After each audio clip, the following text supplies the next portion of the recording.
And you're making sure that things around you, including pictures on the wall, things in your car, what's on your phone, are holy, are edifying, are spiritual.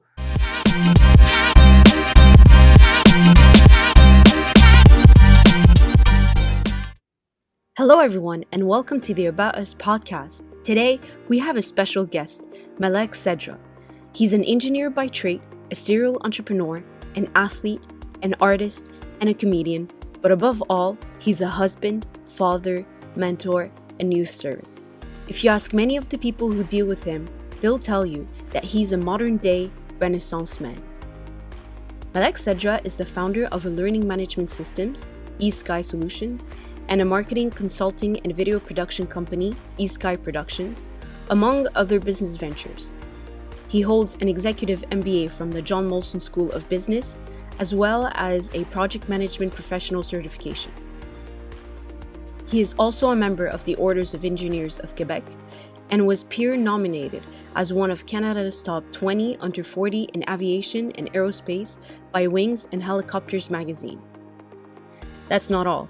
As a fierce competitor in all aspects of his life, even in sports, Malak participated in 3 championships, ranking 9 in the world twice as a 100-meter sprinter, as well as winning dual silver medals at a Quebec level. In addition to these accomplishments, Malak is an artistic person. As I mentioned earlier, the multi-passionate businessman owns a video production company, and he also loves to act, to do improv, write, and to paint. In other words, we can say he's the Egyptian Elon Musk.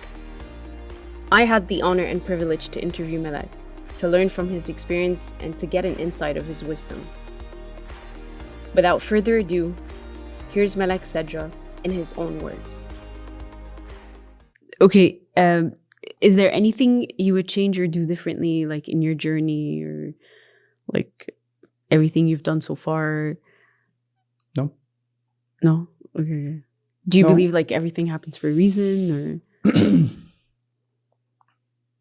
Look, I definitely don't believe that God has a pre-written destiny for all of us. I think God gave us our freedom. Okay.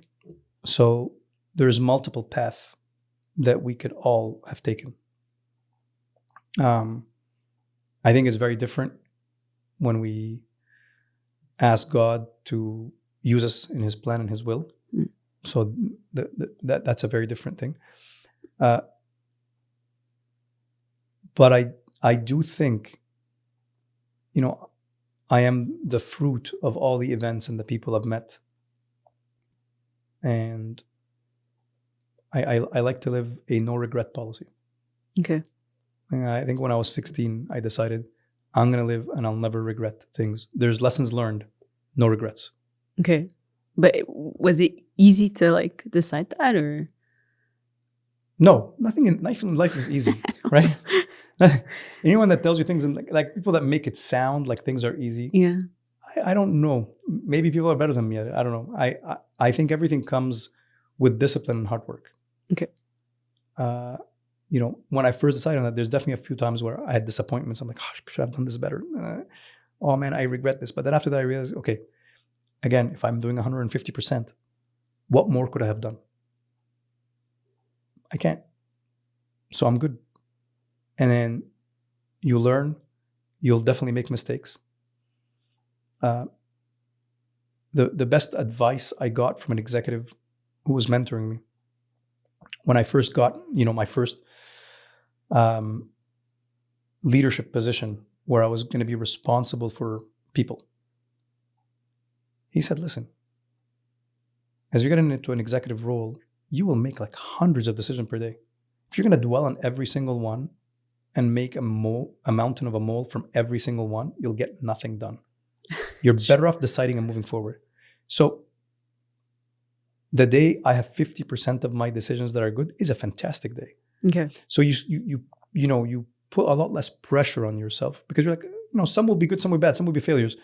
And that's what people call experience. Like when someone tells you, I've got 50 years, what does 50 years of experience mean? What does 20 years of experience mean? It means I've lived through many failures and I've learned, I built a gut feel in my stomach now that allows me to realize, I think based on the data that I have right now, there's a good 80% chance we're going to go in this direction. It'll be good. It might work and it might not. But with time, you develop that muscle. You have muscle memory. So it's something like that. How to not let those failures affect you, or how to try to be positive or move on to the next step, or celebrate small victories. Okay. I think a lot of people have a hard time with that. Celebrate small victories. I always, whether it's things like, I like to dress up. It's, kind of my thing. And whether it's when I make something good, there'll be like a cuffling or a pen or a watch or something or a suit that I've been watching and keeping for myself as a trophy. Okay. Nobody else has to know about it. It's for me, right? And I'll go get it. And it doesn't have to be objects like, sometimes it's like a meal. Sometimes it's just going out and splurging and doing something that for me is celebrating my small victory. Celebrate small victories. Small victories lead to big victories, to big wins. And you appreciate the big ones more too. Exactly. And then when you fail, take the time to mourn. It's okay. Not all failures are the same. Take the time to mourn, but don't dwell. Because if you dwell, it can spiral down.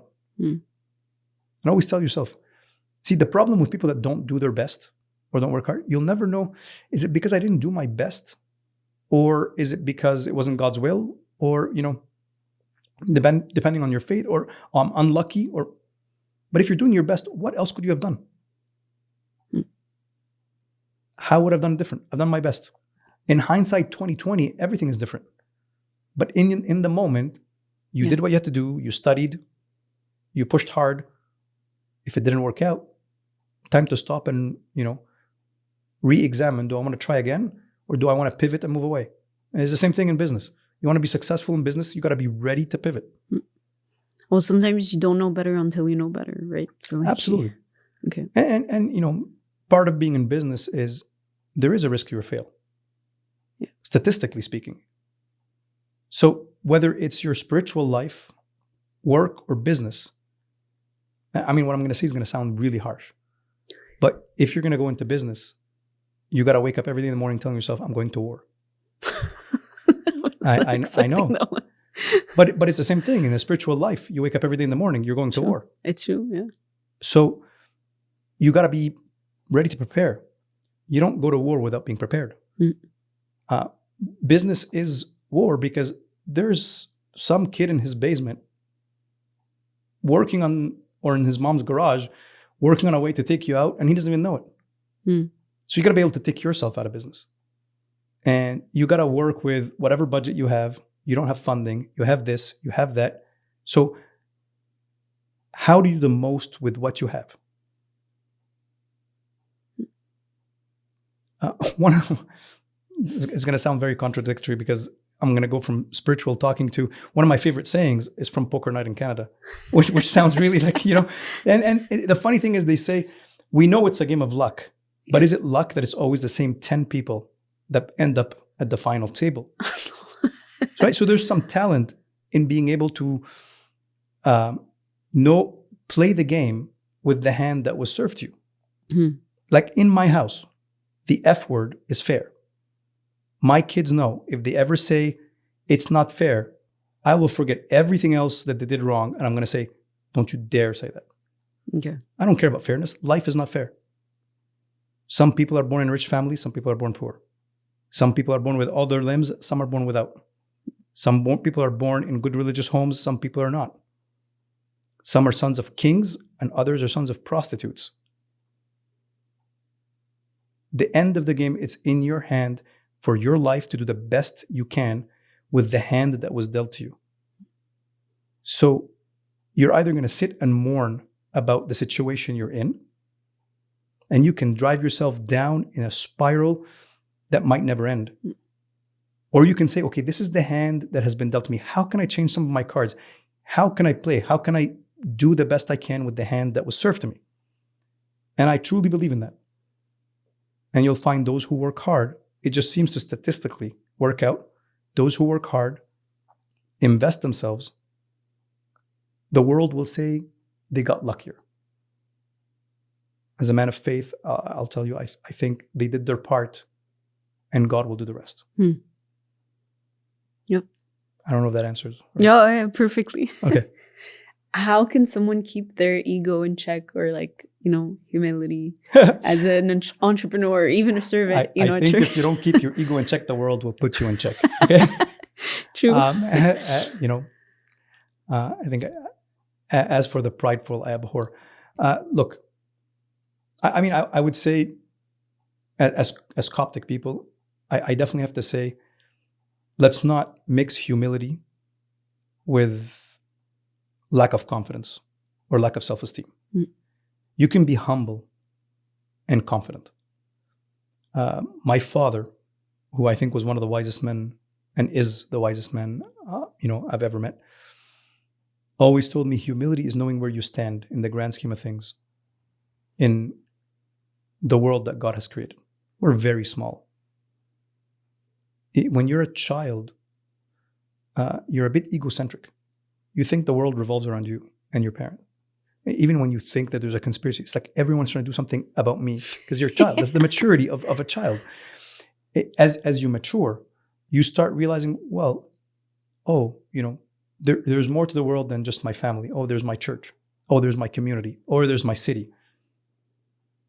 Hopefully, by the time you get a bit older, you realize, the world, people wake up and sleep everywhere in the world. Nothing to do with you.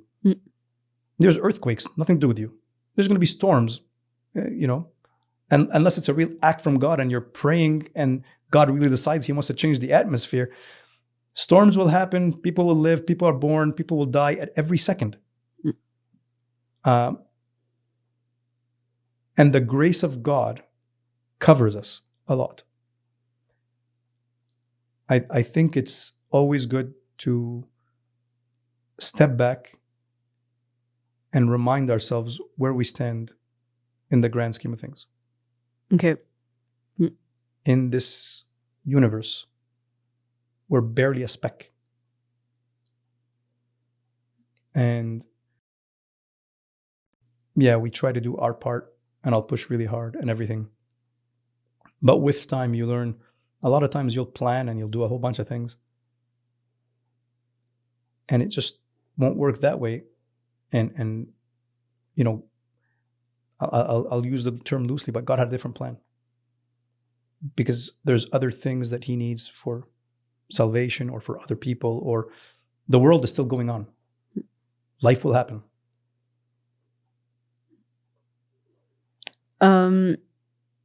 Tips on or advices on starting a business or start. Okay. Some people will sit forever dwelling on, do I start, do I don't, and they'll get into analysis paralysis. Start and fail. Okay. That's one of the things where start. Now, I'm not saying that to go and just take all your money and bet on number 9. That's just, we're not into the casino business. But start small. If you're not really sure of what you're trying to do, decide if you want to be an entrepreneur first or not. Being an entrepreneur is not easy and it's not for everybody. I recommend for everyone to try to get into entrepreneurship and be a master of your domain. But you got to think of the life of an entrepreneur. You got to be willing to fail once, twice, 3 times. I think the guy that came up with Kentucky Fried Chicken, he finally got it to work at 75 or something like that. That's when I read the story. I don't know the exact number. It's a lonely road. It's a lot of hours. It's not as easy as when I watch people online, they make it sound like it's this walk in the park. I think there's a lot of sacrifices and a lot of things that everything in life has a cost. So the question is, you sit with yourself, am I willing to pay the price? Okay. Everything. There is nothing that doesn't have a price. 2 questions though. Yeah. You say it's a lonely road. Yes. Even if you're surrounded by the best people, even if you come back home. Even if you have a partner. Why? because at the end of the day, as an entrepreneur, you got to think by yourself. You got to make decisions. A lot of times I find myself in the basement on my own, thinking of the next 2-3 steps ahead of everyone, because I have to have a plan A, B, C, and D. Because you got to be able to pivot on the spot. That's great. Because you got to be able to take advantage. You're in the middle of a conversation, and if something unexpected happens and the client goes, see, you got to be able to see the opportunity. So you got to be able to train yourself to see the opportunity. Mm. So when I talk about the deck of cards and you got to deal with the deck of cards that was handed to you, well, there are opportunities that happen every day. But if you're not ready, if you're not trained, if you don't already have a business, you'll never be, the opportunity can come smack in your face. You will not see it. You haven't trained yourself. So it's the same thing as even if you decided not to become an entrepreneur and you want to become an employee. Again, best advice my father gave me, first day at work when I graduated. I said, Dad, can you give me your blessing and give me advice? He said, listen, there are 2 types of people in the world, in the workplace. Players and people that get played. One is not better than the other. It's a matter of who you are as a character and what you enjoy. Mm. Some people are the ones that will go to work. They want to do their 8 to 5, do the job and go home. Their mind isn't home, but they want to do their 8 to 5. They want to get paid. And you know, they'll be moved around by other execs, but he never wants to go more than that. He doesn't want to have, and he's happy. Sometimes this guy is happier than, the CEO and the vice president. And some guys, they just can't. In his head, he's a player. He likes to make the moves. He likes to be in control. He will never be satisfied. So he said, decide up front. Work hard. Take your first year to figure out who you are. Because if you are a player, you better learn how to play the game very quickly. You're able to decide and be able to walk into a room and read very quickly who are the other players. Because players can recognize other players. Mm. They don't have the title. Not all the players have titles. Sometimes it's a guy sitting in the corner of the room and he's got the ear of the president or the ear of the VP.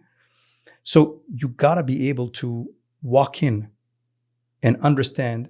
And if you decide that you want to go the player route, then get yourself the right tools. And that's why I went and got an MBA, the PMP. I got my engineering degree because these were the tools I needed in my arsenal to be a player in corporate North America. Okay. Now, they ended up helping a lot when I opened my business. But part of it was I realized very quickly, I like to be the creator. I like to be in charge. I have very high energy. And I really enjoyed the game. Because once you learn how to play the game, then sometimes, even if you walk into a place and the game is not yours, you can set up a new set of rules and create your own game. So if you're ahead of it, you can actually figure it out and you become more strategic than tactical. Did you always know that you were fit or you wanted to be an entrepreneur or the player? I don't think I knew it in that sense. But as far as I can remember, when I was 12 years old, I think that would be like the first attempt at a business. My brother was a lot cuter than I was, and he had to sell chocolate for fundraiser with school, door to door, and they were selling them for like $3 because they were a good cause and whatever. And I thought, this is amazing. So for Easter, my grandmother gave me like a $20. I went to the dollar store and I realized you can get 2 Kit Kats for $1. So I bought with all the $20 Kit Kats and I tried to go sell them, but I realized my brother sells better because he's cuter. He's younger. And he was willing to get paid in chocolate, which was amazing. So I said, you know what, Gabby, let's work with each other.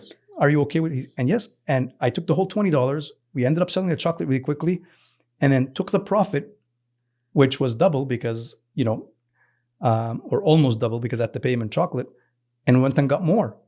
And that kind of worked. And it was, I was like, okay, interesting, So you can buy something at a price because you're buying in bulk or from a dollar store or something and sell it for more expenses because you're giving people the convenience. I can work with other people or have someone work for me. And then the year after, during the summer, we made business cards and tried to get people to cut their grass and help them with their landscaping. We tried, buying basketball nets. It was like a fashion at a certain point to have these stainless steel basketball nets. They were sold in the US. We didn't have them here. They were more made for like the rougher areas in the States. And we found them in New York, and we went and bought a few. And, some of the ideas worked out and we made. And I didn't think of myself as an entrepreneur, but I was just trying to do fun things during the summer. But it worked out. I don't know. You learned also from them in some ways. We had fun. We took ourselves too seriously when we were young and thought we were going to be like, these big shots. But it was fun. It made me develop very good friendships with those who were building and give us a lot of funny stories. How stupid we were. Some of the stuff, some of the things were like really big failures, which is, I guess, experience. I'd say cool stories to tell your kids. Yeah, most probably. How do you define success? Or what does it mean to you specifically? I think being success is being fulfilled. Is, going to sleep knowing I've done everything I could. I don't define it in terms of financial wealth at all, actually. It was never a driver. But I want to know, as a father, I want to know that I can provide. And that I'm giving the right environment for my children. And that I am fulfilled. That I've pushed, whether it's in a career or in my business, that I was able to build things and change people's lives. Okay. Sorry, because as you were talking, I got reminded of a few things. So, sure. Like that lonely road we were talking about earlier. Yeah. How do you cope with that part of like these challenges? I would say that's the hardest thing. Oh, okay. That lonely road is by far, especially if you're an extroverted person like me. Some people are more lone wolves, which is fine. It's part of their character. And I wouldn't know how they feel because I'm not that. But being alone and learning to cherish the time alone was something that took me many years. Because at a certain point, the difference between an introvert and an extrovert is where you get your energy. So the introverted person will get his energy from time alone. As an extroverted person, I will get it from my surrounding. So all of a sudden, being alone, having to make the decisions, sometimes it was very heavy. And then I'd realize, okay, if I continue like this, I can drive myself into depression. Let me just go outside. I'll go for a walk. I'll talk. But it was necessary to learn to be alone sometimes. Okay. But that doesn't mean you're on your own. Like you're like... You got to build a network of people you trust. Okay. And the way I did it is in every aspect of my life, I have different mentors. So a spiritual mentor, a corporate mentor. And what got you here won't get you there. So people that mentored me up to a certain level in my life, at a certain point, one of my really good mentors said, look, I brought you to here and I love to continue. But I think you're going to a stage where I haven't been before. You need someone who's, been an executive that can walk you through, you can bounce the ideas with, because the environment is different. So I have different counselors. And these counselors, it can't be your immediate boss. It's gotta be someone that will have your best interest. He has no stakes in the game except your success. Okay. You got to find people that have achieved success with almost similar personality traits, that you could see yourself in them. Because one of the hardest things is I've tried to emulate someone who was very successful but did not have my character. It almost drove me into depression. I will always be more talkative than others. When I tried to be overly quiet, it drove me nuts. Oh, for sure. Yeah. So you got to find the right individuals who have the right value sets.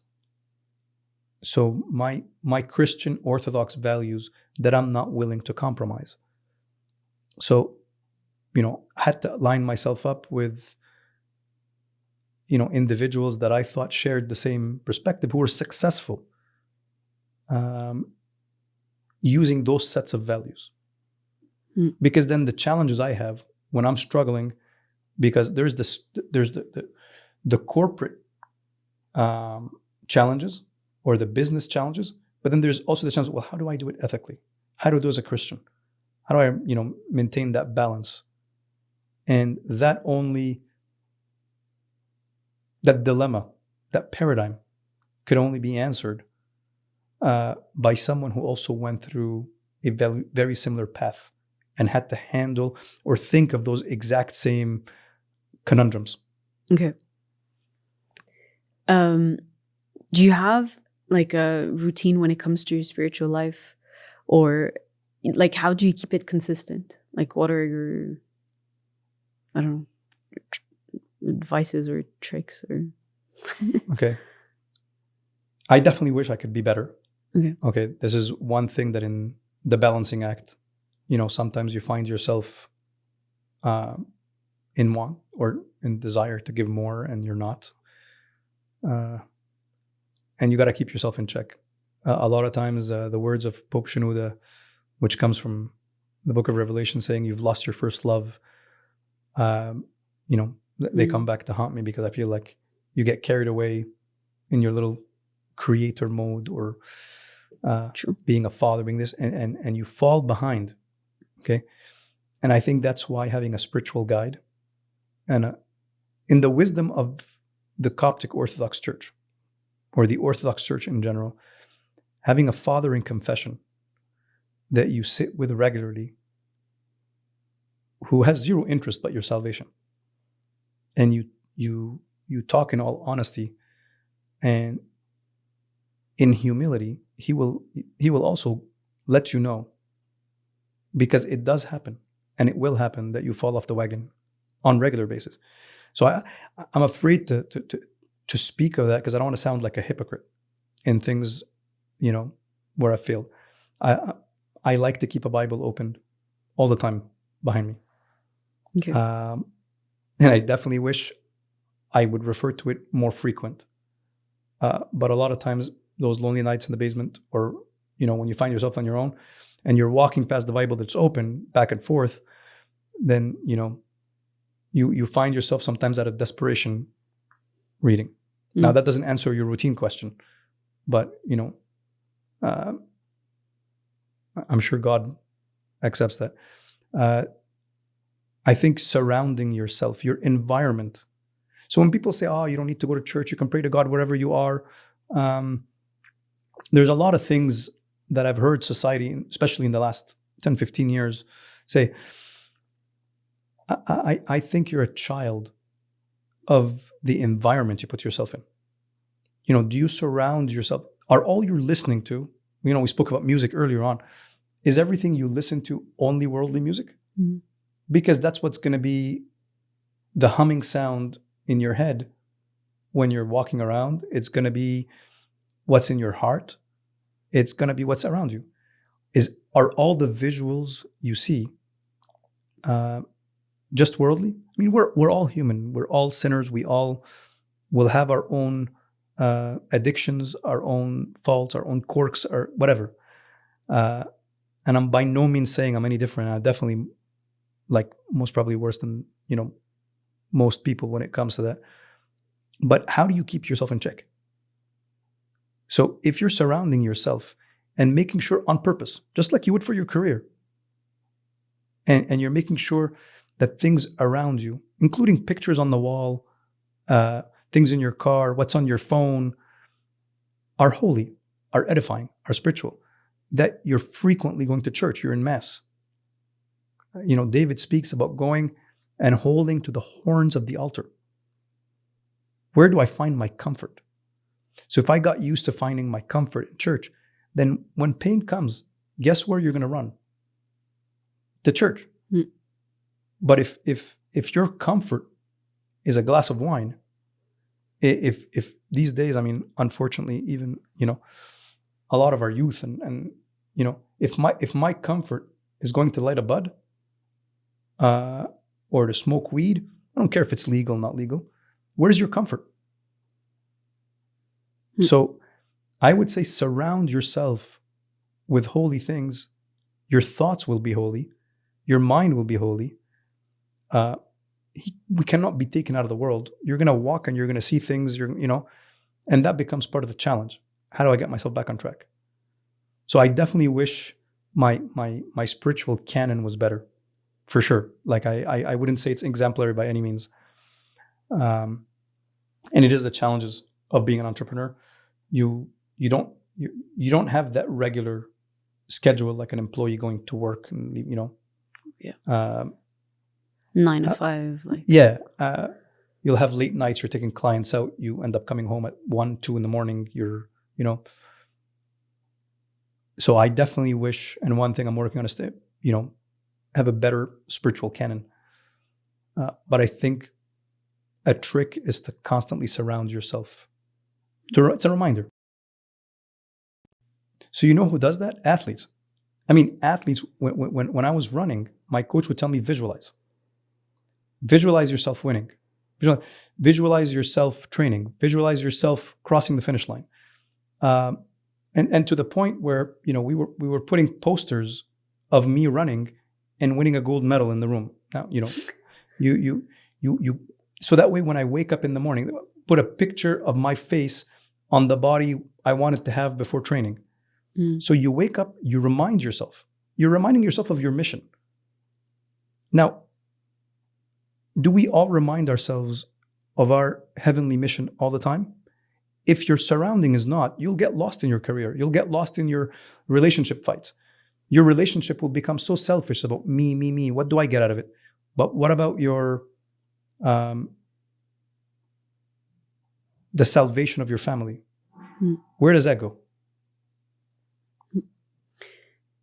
Like what you just said is a nice reminder, because especially me, as like an artist, like it or not, art is very impactful and very like it influences you even when you don't realize it. So I love music, and it's always something like in my ears. I like to get some like sort of escapism like through TV, right? Movies, TV shows. And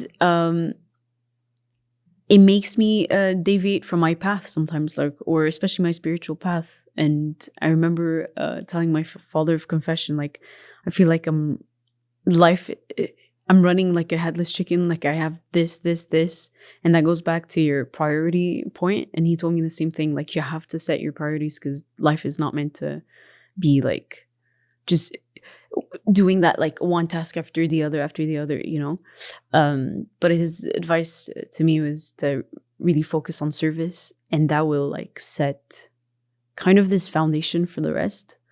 I don't know, like it was just relieving to hear, because like for me it was like like, okay, that's good, like like I can learn from that. And yeah. Look, I think when God told Abraham, go before me and be thou perfect, I mean, God knew that perfection is something humans can't attain. For sure. And the whole process, when you read, speaking of books that I love, Life of Abraham by F.B. Meyer, you'll realize that it was almost like a staircase. So during the painful times, we get closer to God. And if God is, your real crutch that you got used to surrounding yourself with, that's the times where he grew. And then out of mercy, God gives us some, times of rest. Now, if we let our guards down, you might drop. But if, we're supposed to constantly just keep reminding ourselves. But God knows that there is no perfection. But there is the attempt to constantly aim for that, to aim and work hard. Look at all the pro athletes. I mean, some of the best inspiring things, I like to listen to is when, you listen to the work ethic and the discipline that Kobe Bryant had. it's remarkable for earthly gain what people are willing to put themselves through. And I'm no different. If you're trying to do it for your business, you push, you work hard, you discipline yourself. Because everybody else, if you want to go compete, right? Think of him too, you want to win a championship, it's war.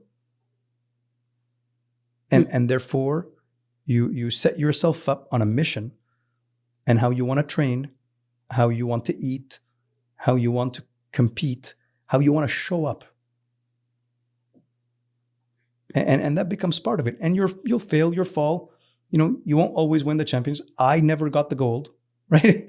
It was there on the wall. I never got the gold. But, at a provincial level, I got 2 bronzes and a silver. At a world level, thank God, I was in the top 10. I came 9 twice. But the pursuit, the journey, is what ends up shaping you. But it's nice to have those visuals in front of you too. Like, even if you didn't end up getting the gold, like, you had that vision in front of you. And I feel like for your spiritual life, you need to have that. Absolutely. Some sort, not like vision board, but like, like always, I don't know.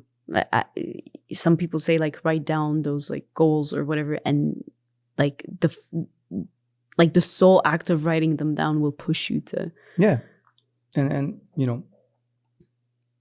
everybody is a bit different, and you got to start getting to know yourself and spending time. So spending time alone and with your family. Some people are more auditive. Others need to write. But surround yourself. Okay. Same thing for, I tell people, the Bible itself has not changed. Most of our sermons talk about stories from the Bible. We all know the stories. But why do we listen to Pope Shenouda? Why do we listen to Pope Tawadros? Why do we listen to Abuna Dawood Lamai? Why do we listen to Father Anthony? And a lot of the priests that we have here, it's because you want to surround yourself and remind yourself on regular basis of God, the mission we're on, that we are pilgrims in this world. Do you think you've accomplished everything you wanted so far, or there's still things you want to do? Oh no! Oh, there's plenty.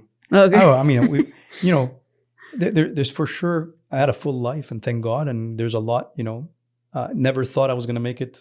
Honestly, I don't think anyone thought I was going to make it into any athletic, levels. I was the last pick in sports when I was young, and I didn't think I was going to make it that far.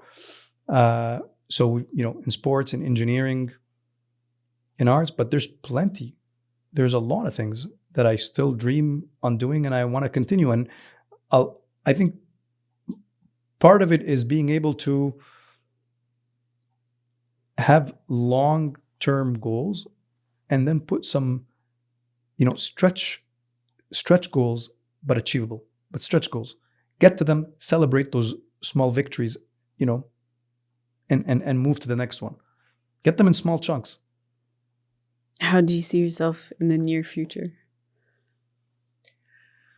In I what usually terms? say 5 years, but then people are like, I can't think. So I'm like, whatever year you want. In every term, in every area of your life. Or whatever you want. Like, hopefully first a good husband, continue being a good husband and a good father. And being involved in my kids' lives and seeing them grow. That to me is a priority. Hopefully I can continue being a good Christian, and then grow as an entrepreneur, grow my company for those who work. We've got eSky has people in Peru. We've got people in Egypt. cool. We've got people in Pakistan. We've got people in India and people in Montreal. Part of the thing of being an entrepreneur, when I first asked my father in confession, hey, should I go? He said, go, work hard, grow, and help others to grow. Open homes. Every person that you have working for you. When you're an entrepreneur, there's people's mortgages that count on you doing your job. There's people's car payments and school payments and their kids and their livelihood. So all of a sudden, and that's where you were asking about how do you keep yourself in check and humility. And when I started working at an engineering service firm, I used to make it a point to come early in the morning and from 8:30 to 9, walk around, say hi to everyone, go shake people's hand, and to remind myself, all these people count on me doing my job so they can have theirs. So part of my job, it's not about me. It's not just about my career, because that's very selfish. There are people's mortgages, people's livelihood, people's kids, schools and car payments and grocery bills that count on me doing my job properly. So try not to put my ego in every decision, because that makes for very short-term gain. And it's not easy. Sometimes you find we all fall into that, and you find yourself, someone rubs you the wrong way, and my younger self would very quickly, very abrasively respond back in a very witty way, and you might even harm someone by doing that. You don't realize the consequence of what you're doing. I guess as you get older, your edges get rounded. And you start saying, okay, well, in the grand scheme of things, maybe it's better to be quiet now. Let me go think, because it's not about me. Not always successful at it. I can tell you that. It's not that easy, right? To keep your ego in check. We're all human, but it's definitely something I work on regular basis. But it's a huge responsibility, no? Like, do you feel like it's heavy, or you don't see it that way? Well, look, there's entrepreneurs that can selfishly just think of themselves, their wallet, their growth profit. For sure, yeah. And it works out for them, and they still have people working for them. I consciously chose not to be that. I went into entrepreneurship originally to prove to the world one thing: nice guys don't have to end last. It bothered me so much. And to do that, it's a very hard road. And one thing I've learned is being nice and being naive are two completely different things. So, okay. Be kind, be nice, don't be naive. It's okay to be strategic. It's good to be kind like a dove. But think, be strategic. And I'll tell you one thing: if someone is incompetent in the team and I give them one chance, two chances, it's okay at a certain point to tell them, hey, buddy, you're not performing. I pay you to perform. You're not a good steward. I think it would be, whether it's to my shareholders or to the owner of the place I work, or as a good steward, he trusts me to run his business adequately. Well, so if I don't have the right people on the bus, it's my job to make sure that there's the right people. So that's not, some people confuse being, but I got to give him I got to give him a third and fifth and 10th. No, if he doesn't want to help himself, that's the wrong attitude. Okay. It's, I would even go as far as, it's even unchristian, because towards the owner of the business I'm in, my job, what he's paid is to be a good steward, to run his business well. Towards my shareholders, it's the same thing. The difference, I guess, would be, before just going to, remove the rug from under someone, I'll try to train, I'll try to educate, I'll try to give a chance, I'll try to create the environment where people can grow and strive. But then if I do my best and it's not working, then we're going to have some tough conversations. That's part of being an entrepreneur. Okay. Or an executive or a business owner. So, yeah, okay, no. But no, because for me, I feel like entrepreneur, like, to be one, you learn as you go, but you also need some experience, because there's a lot. Like, it's a huge... That's why I said start. You'll just make mistakes. Start and then... Start somewhere. But like, no preparation, or just start? Like, you miss all the shots you don't take. Okay. So if you're afraid not to score the ball and you don't shoot, you're going to get zero. It's true. Okay. But if you start shooting, you're going to start to develop the muscles and figure out, okay, I can't shoot from that far. I'll start shooting from closer. When we first started the business, a big mistake I did, and I have no problem admitting it, I came from a aerospace. We were working for Fortune 100s. What I knew is corporate North America. What I knew is big companies. we tried going after big companies, even Fortune 2000. You know what I realized? Just the sales cycle and dealing with supply chain and the due diligence, we were not cut out for it. Mm. So after a few failures, you learn really hard. You're like, okay, let's go for small to mid-size. Let's go for mom and pop shop. Let's go for whoever is willing to give me a chance at the beginning, right? And then when you get the chance and you prove yourself, you start growing that ladder. And we're still, I mean, I wouldn't call, I still consider eSky to be a startup. I wouldn't consider, I still try to think of us as a very, very small company, which we are. And, I want to deal with other small to mid-sized companies. Our target audience is small to mid-sized companies. Not saying I won't take business from bigger companies, but that's not what we're actively going after because I feel we're not of size. I'm hoping that we can graduate to get to that. We're working hard to graduate to get to that. Yeah. So know your size, know where you stand. Be humble, right? Like Yeah. Always comes back. Yeah, be humble. It's be confident, but be humble. These are all the deep big questions I had, and then we can go with the fun ones. Sure. So absolutely. the first thing that comes out of your mind, this is what we want. You can take your time to think, but like one doesn't have to be like one word, but just whatever comes out. Favorite music, artist, or album? Or all of them? For music, artist, or album? I'd say Boyz II Men. It's really old school, but I really enjoy listening to Boyz II Men. Nice acapellas. R&B, right? Yes. Yeah, okay. Favorite movie or book or both? Favorite movie by far is Gladiator. I think I've watched that movie like many times. I think it's very well scripted, well acted. Love it. Okay. Oh, no books. No books? Sorry, you don't need to. No, you said, I said or. You said it's true, it's true, forget it. Life of Abraham. Okay. I've read by F.B. Meyer. I've read multiple times. Oh, okay. It's okay, not like the book in the Bible, like it's a separate book. It's the book called Life of Abraham. Okay. By a writer called F.B. Meyer. Perfect. Favorite quote or Bible verse and or?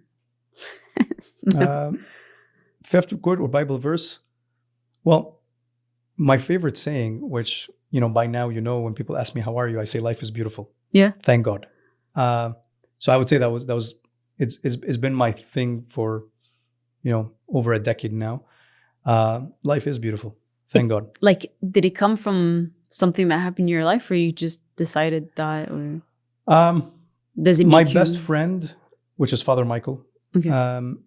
Before he becomes Father Michael, he was an engineer like me. He went to Kenya to go serve, and he was serving. I went to travel. We went, the goal was not to go do mission. The goal was to go visit Father Michael.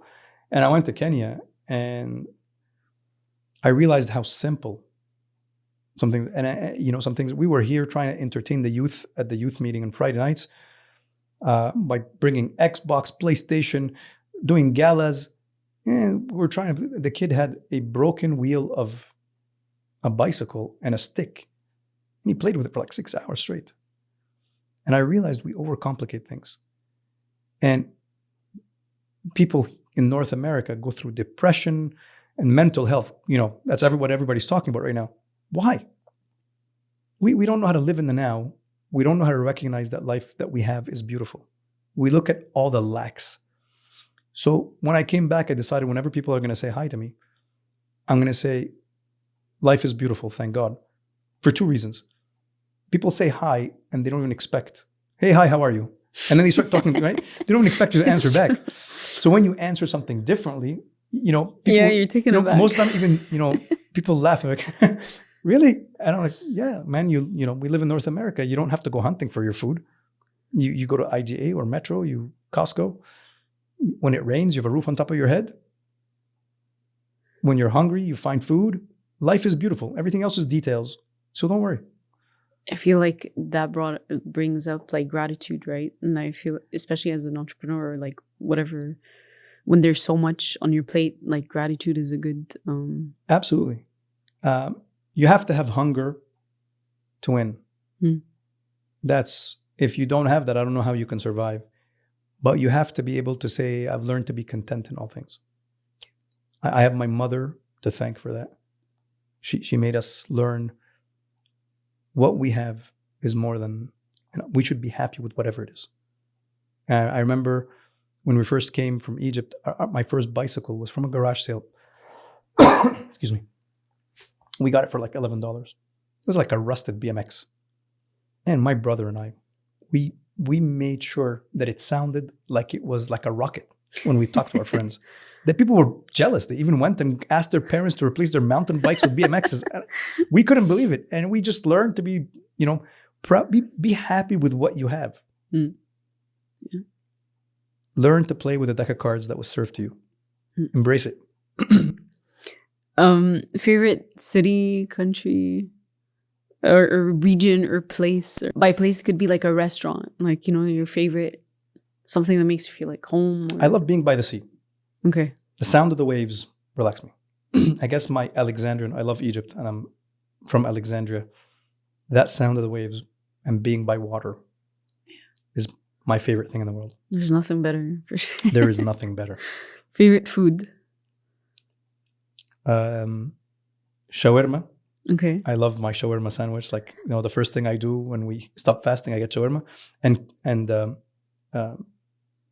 kibda Skandarani, which is like liver done the Alexandrian way. Is there a specific place where you get these things? I mean, I'm not gonna make any advertisement for anyone on the podcast, but yeah, there is for sure. It's just for me. Yeah, there's. Okay, all right. Favorite childhood memory? I would say, you know what? Maybe we'll plug in something, that I would say Bustan is a guilty pleasure since I was in university, right? So that might be one of them. Okay. Favorite childhood memory? Oh, there's so many. Favorite? Man.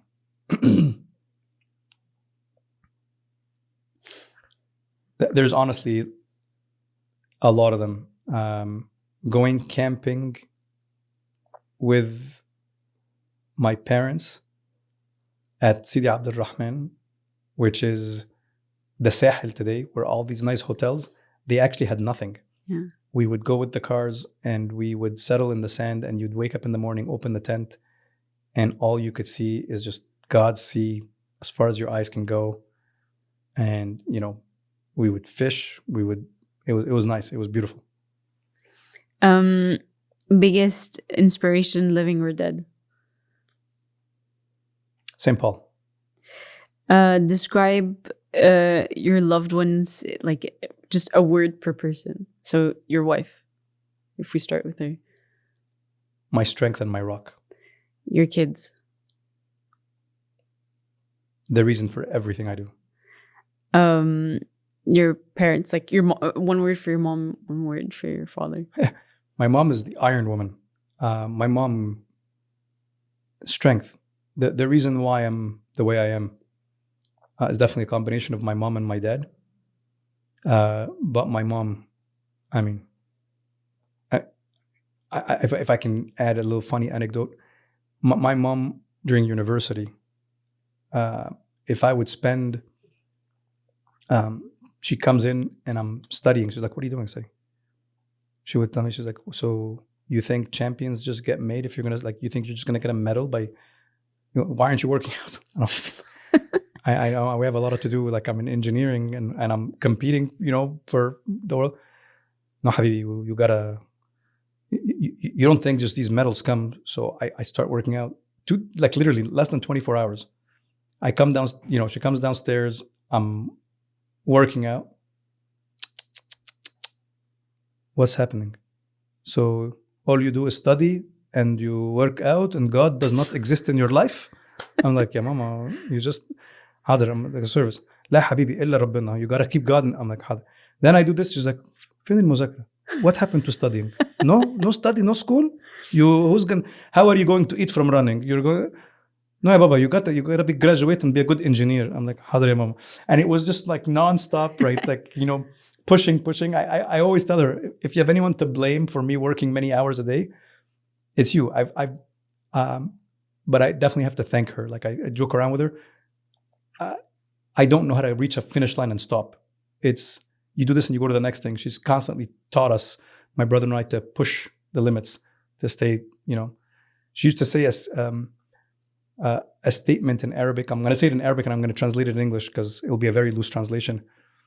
Man talab al-a'ali sahar al-layali. So if you desired the heights or the greater heights, you've stayed up the nights. Oh, I actually made it rhyme. Okay, so I always thought that was maybe the reason why I've become a night owl, I guess. Mm-hmm. And your father? Wisdom. And love and care and the best hugs in the world. And your brother?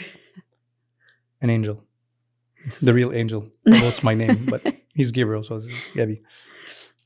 Favorite color? Red. For a specific reason or no? Just you like it? Red is very royal. Yeah. It's also high energy. So if you look at branding spectrum of colors, high energy things like Red Bull or things that are like very playful will always have red.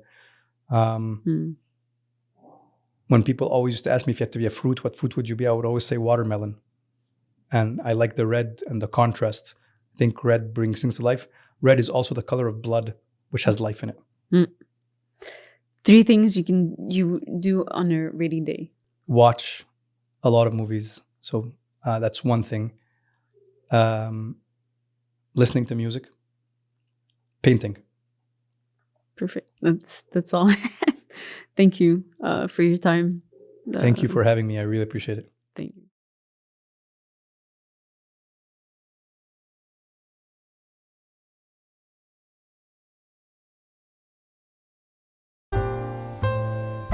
We hope you liked this episode, and if you did, please write a comment, send us your feedback, share it, and follow the About Us podcast on Instagram and follow our guests. Thank you so much for your support, and see you next time.